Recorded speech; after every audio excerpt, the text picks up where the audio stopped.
उद्या कदाचित तुमच्या बायकोने हा प्रश्न विचारला तर वाईट वाटून घेऊ नका, कारण ती काहीच चुकीचं विचारत नाही.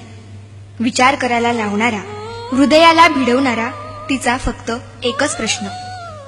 देह माझा हळद तुझ्या नावाची, हात माझा मेहंदी तुझ्या नावाची, भांग माझा सिंदूर तुझ्या नावाचा, माथा माझा बिंदिया तुझ्या नावाची, नाक माझे नथ तुझ्या नावाची, गळा माझा मंगळसूत्र तुझ्या नावाचे, मनगट माझे बांगड्या चुडा तुझ्या नावाचा, पाय माझे जोडवी तुझ्या नावाची, आणि हो, वडीलधाऱ्यांच्या पाया मी पडते आणि अखंड सौभाग्यवती भव, आशीर्वाद मात्र तुला.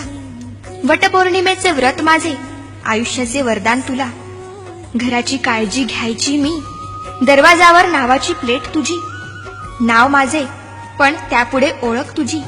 इतकंच काय, उदर माझे, रक्त माझे, दूध माझे आणि मुलं तुझ्या नावाची. माझं सगळंच तर तुझ्या नावाचं.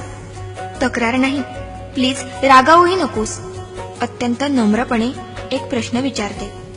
तुझ्याकडे काय आहे रे माझ्या नावाचं? आई बाबा मित्रमैत्रिणी सोडून आली तुझ्या घरी.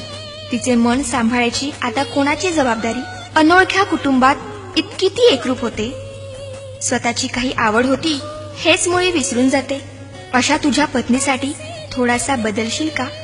तिच्या मनाचा थोडा तरी विचार करशील का? कधी सकाळी लवकर उठून चहा तिला नेऊन दे. वाफाळता गरम उपमा हळूच पुढ्यात आणून दे. भाजीत मीठ नसले तरी हसून वेळ मारून ने. स्वयंपाकाला कधीतरी कौतुक भरले शब्द दे.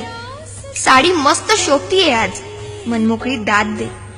सुटीत एखाद्या एकटीलाच आपणहून फिरायला ने. मुलगीच समजून हट्ट एखादा तूच जरा समजून घे. वाढदिवस नसतानाही प्रेझेंटचा धक्का दे.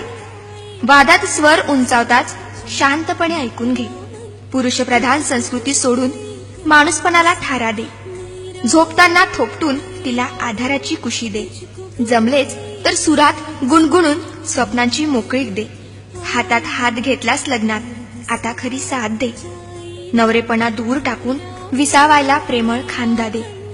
अशी काहीशी साथ दे, मित्रत्वाचा हात दे.